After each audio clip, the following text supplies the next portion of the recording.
अविलंब सभा के कार्य को स्थगित कर इस प्रस्ताव पर चर्चा करने का मुझे कोई औचित्य नहीं लगता, ना लगता है ना बनता है। इसलिए मैं इस प्रस्ताव को निरस्त करता हूं। माननीय मुख्यमंत्री जी।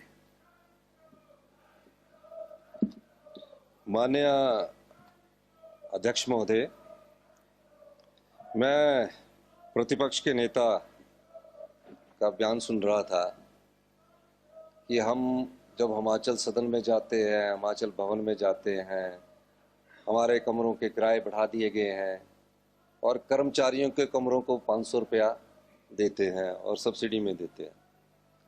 कर्मचारी जो है और अधिकारी जो है वो सरकार के काम के लिए जाते हैं और इस सरकार का हमेशा से वक्तव्य यही रहा है कि कर्मचारियों के विरोध का, कर्मचारियों को जो सुविधा मिलती है उसको कम किया जाए।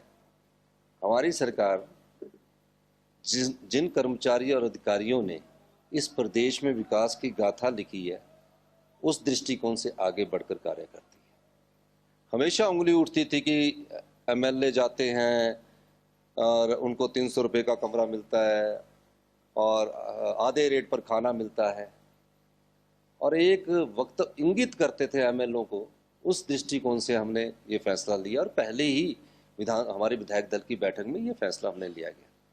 अभी माननीय मुख्य विपक्ष के नेता बोल रहे थे कर्मचारी 500 रुपये में जाते हैं।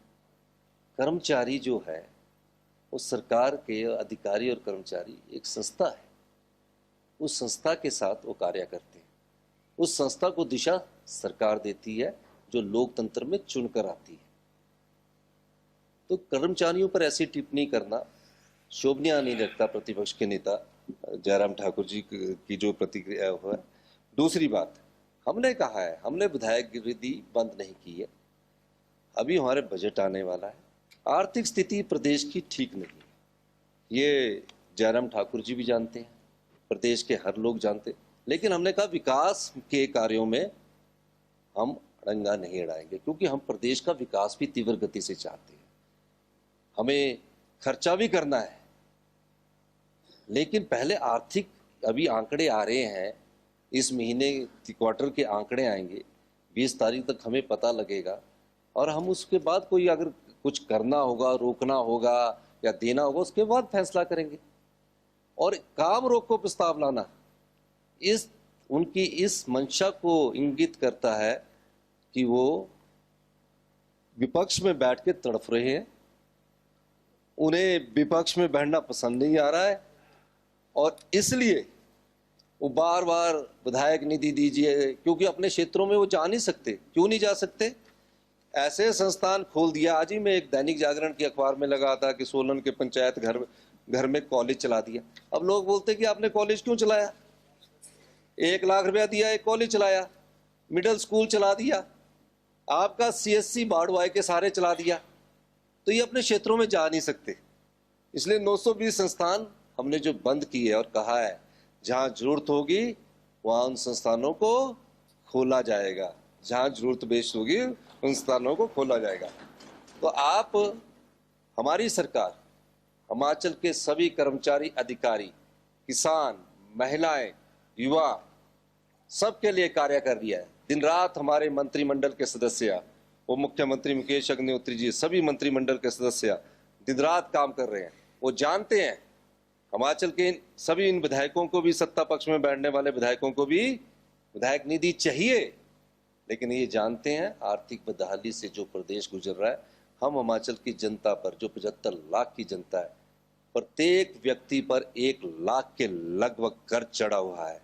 हम उस प्रदेश के और भविष्य के जो युवा है उन पर ये कर्ज का बोझ कम करके आगे बढ़ना चाहते हैं, व्यवस्था परिवर्तन करके आगे बढ़ना चाहते हैं। यही मेरा कहना है। और विधायक निधि बंद नहीं की गई है, ये रोकी गई है। जैसी परिस्थितियां अच्छी होगी उसके अनुसार इसका फैसला किया जाएगा। बहुत बहुत धन्यवाद। अब सदन के नेता द्वारा वक्तव्य दिया जाएगा। अब मैं माननीय मुख्यमंत्री महोदय सदन को इस सप्ताह की शासकीय कार्यसूची से अवगत करवाएंगे। माननीय मुख्यमंत्री जी।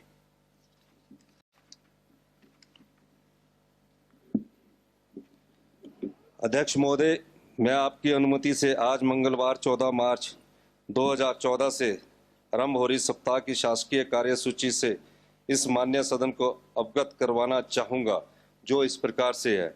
मंगलवार 14 मार्च शासकीय एवं विधायी कार्य, बुधवार 15 मार्च शासकीय एवं विधायी कार्य, अनुपूरक बजट एवं प्रथम एवं अंतिम किश्त वित्तीय वर्ष, सामान्य चर्चा, मांगों पर चर्चा एवं मतदान, विनियोग, विधेयक पुरस्थापना, विचार विमर्श एवं पारण। वीरवार 16 मार्च शासकीय एवं विधायी कार्य, गैर सरकारी सदस्य दिवस।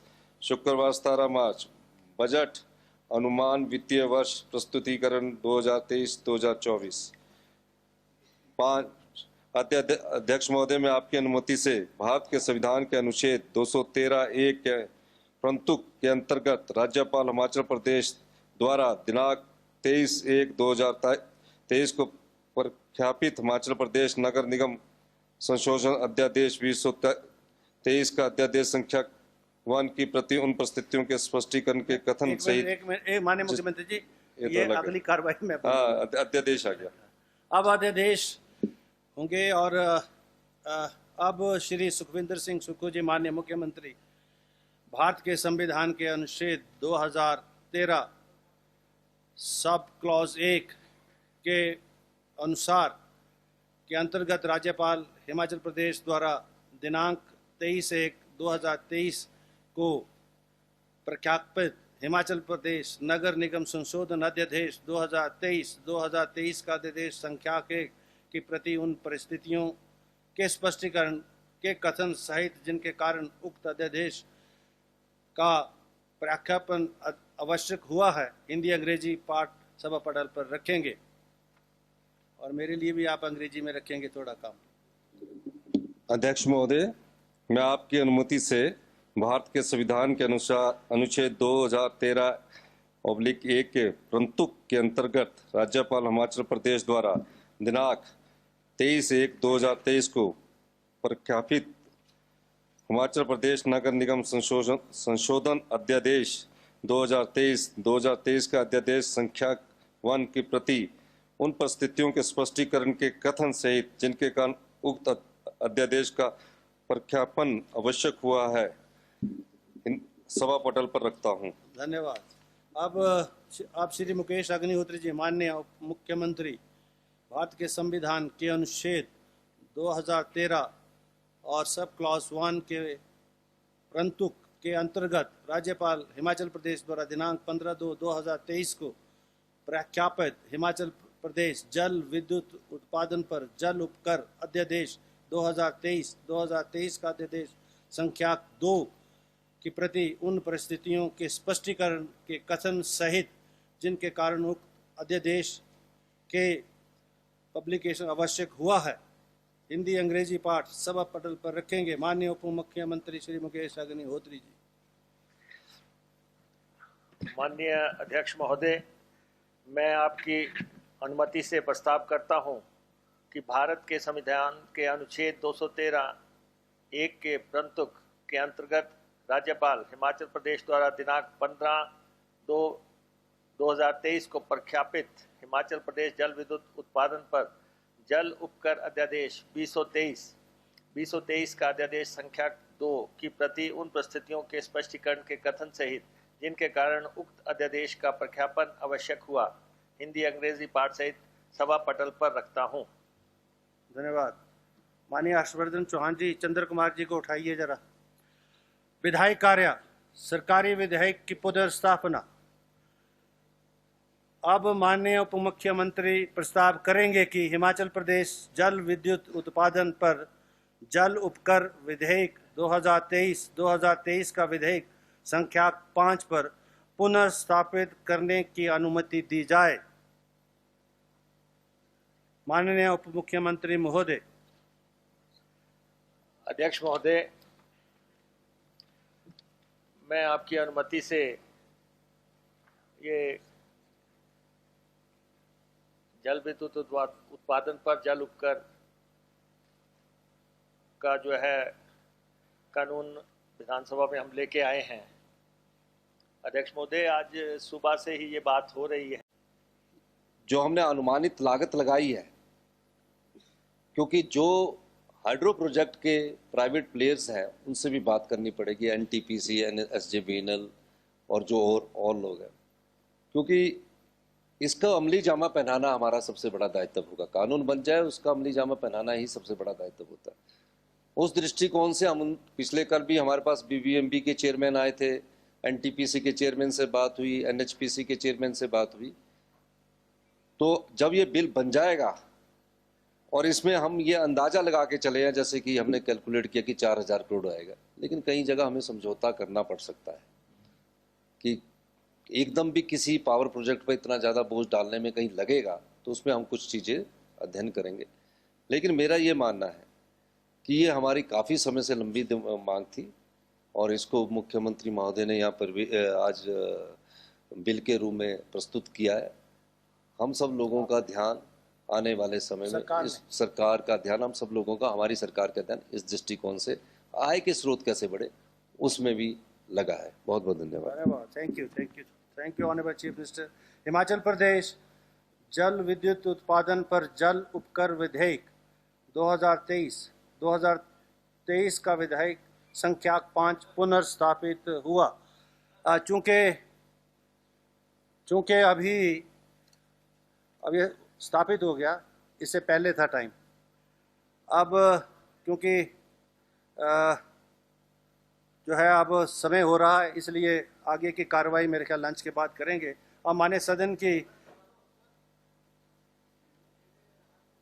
कुरा लें। Thank you very much, thank you, grateful. अब नियम 130 के अंतर्गत प्रस्ताव आएंगे और श्री जीतराम कटवाल माननीय सदस्य 130 के अंतर्गत प्रस्ताव प्रस्तुत करेंगे। माननीय श्री जीतराम कटवाल माननीय सदन में नहीं है, इसलिए ये प्रस्ताव निरस्त समझा जाए। प्रस्ताव अब इंद्रदत्त लखनपाल माननीय सदस्य नियम 130 के अंतर्गत प्रस्ताव प्रस्तुत करेंगे। इंद्रदत्त लखनपाल, प्रस्ताव आप प्रेजेंट कर दीजिए, उसके बाद लंच ब्रेक एंड डिस्कशंस के बाद होगी। माननीय अध्यक्ष महोदय, प्रदेश की वन संपदा को आग, बाढ़ व भूस्खलन से बचाने वाले यह सदन विचार करे। आपकी अनुमति से मैं ये प्रस्ताव सदन में चर्चा के लिए प्रस्तुत करता हूँ। धन्यवाद। सार्थक विचार रखे और आज की परिस्थिति में जहां हमारी वन संपदा 65% के करीब है और खासकर उसमें हमीरपुर जिले का बहुत महत्वपूर्ण योगदान है। हमीरपुर में चीड़ का जंगल है। आप कभी भी गमारवी के रास्ते से जाइए तो ऊपरली साइड को देखिए तो घना चीड़ का जंगल नजर आता है। गमारवी से स्टार्ट हो जाता है और हमीरपुर कांगड़ा तक चला जाता है। और जहाँ जहाँ चीड़ के जंगल है वहाँ ये घटनाएं, आग की घटनाएं बार बार होती हैं। पिछले कुछ समय से विभाग ने वहाँ प्रयास किया और जिसके की सार्थक परिणाम भी आए हैं।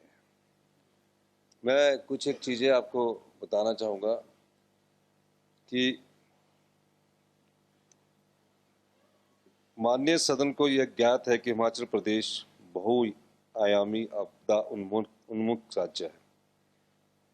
हाई लेवल कमेटी द्वारा पहचाने गए कुल 33 खतरों में से प्रदेश 25 खतरों की श्रेणी में आता है, जो आग और भूस्खलन के केसेस है तथा हर वर्ष प्राकृतिक आपदाओं के कारण उत्पन्न होने वाली आपात स्थिति के रूप में प्राकृतिक प्रकोप का सामना करता है और मनुष्य के हस्तक्षेप से जीवन और संपत्ति को नुकसान पहुंचता है। आपदाओं के प्रभावी प्रबंधन और से जुड़े मामलों के उपचार हेतु सरकार द्वारा अनेक कदम उठाए जा रहे हैं तथा प्रदेशवासियों को भी प्राकृतिक आपदा से निपटने के लिए विभिन्न माध्यमों द्वारा जागरूकता अभियान चलाए जा रहे हैं। वन अग्नि पर नियंत्रण करने, बाढ़ व भूस्खलन को कम करने के लिए वन विभाग व आपदा प्रबंधन द्वारा निम्नलिखित पाग उठाए जा रहे हैं। वन संपदा को आग से बचाव हेतु वन विभाग द्वारा निम्नलिखित पाग उठाए जा रहे हैं। वन अग्नि संवेदनशील क्षेत्रों में हर वर्ष प्रचार वाहनों के माध्यम से व्यापक प्रचार अभियान चलाया जाता है, जिसमें विभिन्न स्थानों पर नुक्कड़ नाटक, गीत, प्रतिस्पर्धा और भाषणों द्वारा जनता को वनों को आग से बचाने हेतु जागरूक किया जाता है। वन अग्नि संवेदनशील क्षेत्रों में हर वर्ष वन अग्नि के बचाव के लिए फायर वाचर रखे जाते हैं तथा कंट्रोल, वार्निंग, जल भंडारण व फायर लाइन की मरम्मत की जाती है। मेरा ये मानना है कि जो प्रचार माध्यम है वो होते हैं, लेकिन अभी हमको इसको दूसरे दृष्टिकोण से भी देखने की जरूरत है। भूस्खलन जब सड़क का निर्माण होता है वो रहेगा, पहाड़ जब कटता है उसको 3-4 साल सेटल होने में लगते हैं, स्टेटा को सेटल होना है, ये लेना है। पर कई जगह बादल फटने से हमारे नदी के किनारे काफी बड़ा भूस्खलन हो जाता है। हम उस परिस्थिति को देखते हुए भी जहाँ संभावित होता है, हमारा जो विभाग है उसमें डिजास्टर मैनेजमेंट के द्वारा मदद भी करता है और कोशिश ये करता है कि किसी के व्यक्तिगत घर या डंगों में कहीं होता है उससे भी बचाव किया जाए। और इस दृष्टिकोण से भी हिमाचल प्रदेश में बहुत अधिक कार्य हुआ है। जहाँ तक वन की बात है, मेरे विचार में जो हमारे साथियों ने विचार रखे हैं बहुत महत्वपूर्ण विचार। अब चीड़ के पेड़ जो होते हैं उससे ब्रोजा भी निकलता है, बड़ी ज्वलंत, वो जो लकड़ी है उसकी बड़ी ज्वलंत लकड़ी होती है। पुराने समय में आपको याद होगा, हमारे समय में उसको बोलते लंबे लंबे चीड़ के पौधे को काट के उसको लेकर रात को जंगलों में जाया था, जिसको लित्तू के नाम से जाना जाता था। अब देखना ये है कि ये होता क्यों है। जहाँ विनोद सुल्तानपुरी जी बोल रहे थे कि इसके लिए हमारे वो लगना चाहिए, तो मैं इनको बताना चाहूँगा कि हिमाचल प्रदेश में चीड़ के जंगलों में चीड़ की पत्तियां आग का मुख्य कारण होती है। इन पत्तियों को एकत्रित करने व वन भूमि से हटाने के उद्देश्य से सरकार द्वारा एक नई नीति बनाई गई है। इसके अंतर्गत पाइन नीडल आधारित उद्योग लगाने के लिए हम 50% सब्सिडी देते हैं। इस योजना के अंतर्गत अभी तक 5 उसकी इकाइयां स्थापित की जा चुकी है।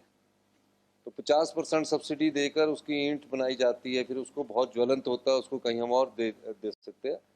आपके एरिया में, कसौली वाले एरिया में भी चीड़ का बहुत बड़ा जंगल है, ग्रेड के भी एरिया में बहुत बड़ा जंगल है। इस दृष्टि से आप अगर कोई इकाई लगाना चाहता है तो उसको हम 50% सब्सिडी देते हैं।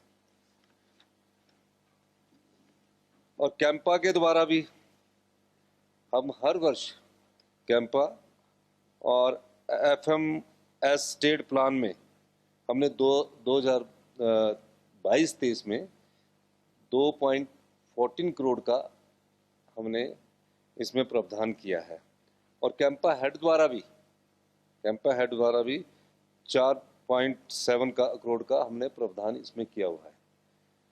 तो सरकार किस सब प्रकार से इस कार्य को करती है और आने वाले समय में हम इसमें कुछ और चेंजिंग लेकर आएंगे। मैं सभी सम्मानित विधायकों को ये कहना चाहूँगा कि जो आपके विचार हैं हमने सुने हैं और उस पर हम अमल करेंगे। आगे हम कैसे इस स्थिति से बचें, इस बारे में हमारा विचार विमर्श चल रहा है और जल्दी एक ठोस नीति इस पर लेकर आएंगे। अभी हम एकदम जो जितनी अग्नि की घटनाएं होती है, सबसे पहले हमें उसमें कमी लानी है। होता कैसे है, हमारी तरफ तो घास के लिए इन जंगलों में आग लगाई जाती है, अपने आप जनता लगाती है कि वो कांटे ना हो, घास काटने में समस्या ना हो, तो एक पोर्शन को लगाकर वो बुझाने का कार्य भी खुद करते हैं। लेकिन कई बार इतनी ज़्यादा भड़क जाती है कि आग दूसरे जंगल में पहुंच जाती है, तो कई अपनी जगह में लगाते हैं और फिर वो दूसरी जगह में पहुंच जाती है, तो उसको रुकाना बहुत मुश्किल होता है। हम आने वाले समय में एक नई नीति के तहत कैसे आगे बढ़ा जाए, उस दृष्टिकोण से हमारी सरकार करेगी। आप सबने बहुत अच्छे विचार रखे। इन शब्दों इसके साथ ही मैं आप सब लोगों का भी धन्यवाद करता हूँ। जय हिंद। थैंक यू माननीय मुख्यमंत्री महोदय। वैसे तो स्पष्टीकरण होता नहीं इसमें, पर चलो आपने बोलना है तो। माननीय अध्यक्ष महोदय, मैं धन्यवाद करना चाहूँगा। माननीय मुख्यमंत्री महोदय ने बहुत ही सटीक जवाब इस पर अपना दिया है, लेकिन मेरा मानना ये है कि जो फायर वॉचर जो रखे जाते हैं उनकी समस्या ये है कि उनको समय पर पैसों का भुगतान नहीं होता। 5-5 साल तक उनको पैसे नहीं दिए जाते और बजट में उसका जो है प्रावधान किया जाना अत्यंत आवश्यक है और फायर वॉचरों की संख्या भी बढ़ाई जाने की आवश्यकता है। तो मैं आपसे ये आश्वासन चाहूँगा कि जो वन रक्षकों की जो और वन रक्षकों की जो मैंने बात की थी उसके आप पर अपना स्पष्टीकरण दें। धन्यवाद। माननीय मुख्यमंत्री जी। बात कही है, फायर वॉचर की बात की। हमारे समय में राखा होते थे और वो गांव के राखे बड़े अच्छे राखे होते थे। मैंने विभाग से चर्चा की है, आने वाले समय में हम राखों के बारे में कैसे रखा जाए। फायर वॉचर तो इंग्लिश नाम हो गया, राखा नाम से वो अपने आप को उस जंगल का मालिक समझता था। गार्ड से भी अच्छा काम करता थे राखे। उस पर भी हम कार्य कर रहे हैं और अब देखते हैं उस समय क्या नीति आएगी। लेकिन जो आपने हमारे बात ध्यान में लाई है, उनको पैसे का भुगतान भी समय पर होगा और जो हमारी नीति आएगी उसमें इस पर भी विचार किया जाएगा कि क्या हम राखे रखने चाहिए कि नहीं रखने चाहिए। इस पर भी हम चर्चा करेंगे। Thank you, thank you. Almost assurance. आखिरी आइटम, अनुपूरक बजट प्रथम एवं अंतिम किस्त वित्तीय वर्ष 2022-23 का प्रस्तुतिकरण। अब मैं माननीय मुख्यमंत्री महोदय से वित्तीय वर्ष 2022-23 की अनुपूरक अनुदान मांगे प्रथम तथा अंतिम किस्त को सदन में प्रस्तुत करेंगे, ऐसी गुजारिश करूंगा। माननीय मुख्यमंत्री महोदय। माननीय अध्यक्ष महोदय, मैं आपकी अनुमति से वर्ष 2022-23 के लिए अनुपूरक अनुदान मांगों की प्रथम तथा अंतिम किस्त प्रस्तुत कर रहा हूँ। यह अनुपूरक मांगे 13,141 करोड़ 7 लाख की है, जिसमें से 11,707 करोड़ 68 लाख रुपया राज्य स्कीमों और रुपया 1433 करोड़ 39 लाख केंद्रीय स्कीमों हेतु प्रबंधित किए गए हैं। राज्य स्कीमों के अंतर्गत मुख्यतः 6,004 करोड़ रुपये 6,004 crore 63 lakh ways and means और ओवरड्राफ्ट के लिए 1260 करोड़ 65 लाख पेंशन व सेवानिवृत्त लाभ के लिए 551 करोड़ 48 लाख बिजली सब्सिडी के लिए 444 करोड़ 3 लाख हॉस्पिटल के निर्माण, चिकित्सा उपकरणों की खरीद और हिमकेयर योजना के लिए 435 करोड़ 8 लाख माध्यमिक पाठशालाओं महाविद्यालयों के भवनों के लिए और कर्मचारियों के वेतन अदायगी के लिए 289 करोड़ 38 लाख हिमाचल पथ परिवहन निगम को सहायता,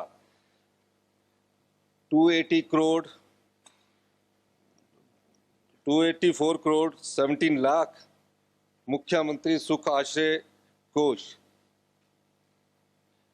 सुख आश्रय भवन निर्माण और सामाजिक सुरक्षा पेंशन 279 करोड़ 6 लाख, जलापूर्ति और मल निकासी योजना के लिए 226 करोड़ 51 लाख, प्राकृतिक आपदा राहत के लिए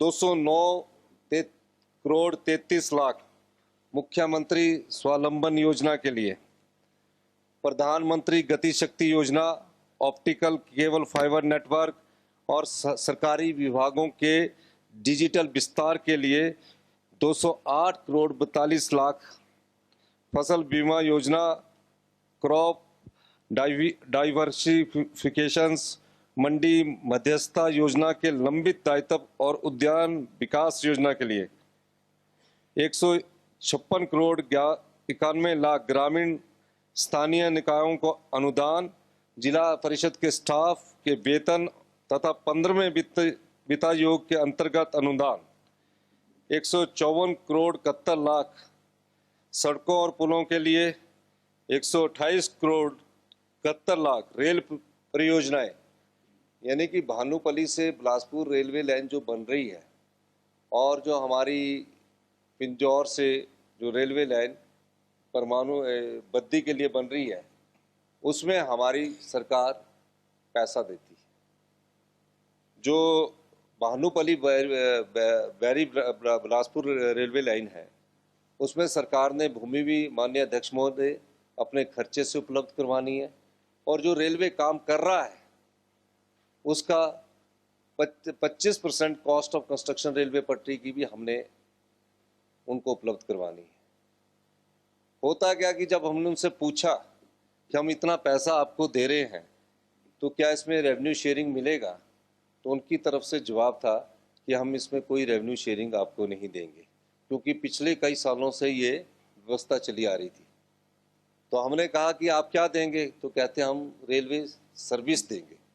तो सर्विस प्रोवाइड करने के लिए हम तकरीबन 1000 करोड़ से ऊपर खर्च कर रहे हैं और जो हमारे बद्दी पिंजौर रेलवे लाइन है उसमें 50-50% है cost of construction for railway line and purchasing of land की, जो रेलवे लाइन को लैंड अवेलेबल करनी है उसके पैसा भी हम दे रहे हैं। ये मैं इसलिए रिकॉर्ड में लाना चाह रहा हूँ कि हम सब पैसा अपना दे रहे हैं लेकिन हमको मिल नहीं रहा, लेकिन हम इंडस्ट्रीज को आगे लाने के लिए इस प्रकार का काम कर रहे हैं।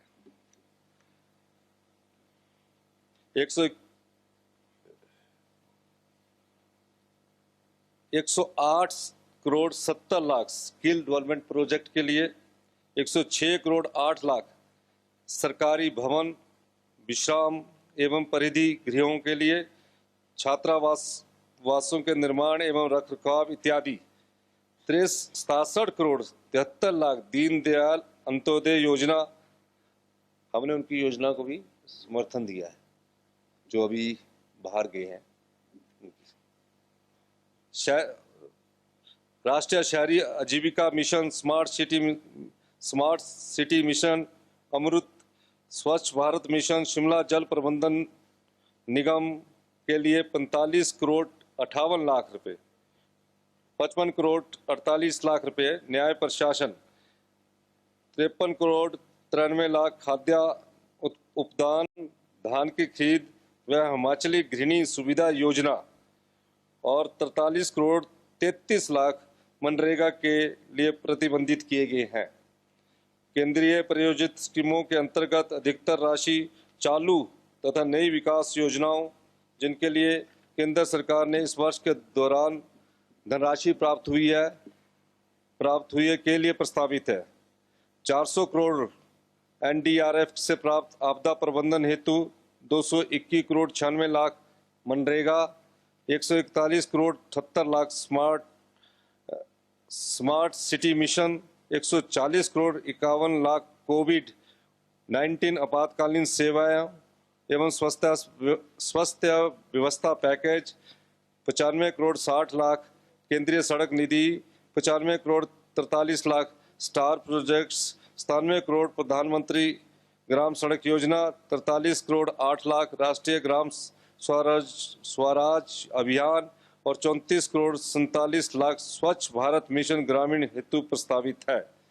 माननीय अध्यक्ष महोदय, मैंने कुछ महत्वपूर्ण अनुपूरक अनुदान मांगों की रूपरेखा प्रस्तुत की है। मांगों का पूरा विवरण माननीय सदन के सम्मुख प्रस्तुत दस्तावेजों में दर्शाया गया है। इन शब्दों के साथ मैं माननीय सदन से इन अनुपूरक अनुदान मांगों को पारित करने की सिफारिश करता हूं। जय हिंद, जय Himachal. Thank you chief minister साहब। ये अनुपूरक अनुदान मांगे प्रस्तुत हुई, कल इसके ऊपर चर्चा होगी और चूँकि अभी माननीय सदन का समय तो बचा है, लेकिन बिजनेस जो आज का लिस्टेड था वो पूरा हुआ, इसलिए इस माननीय सदन की बैठक कल बुधवार 15 मार्च 2023 के 11 बजे तक पूर्वाह्न तक स्थगित की जाती है।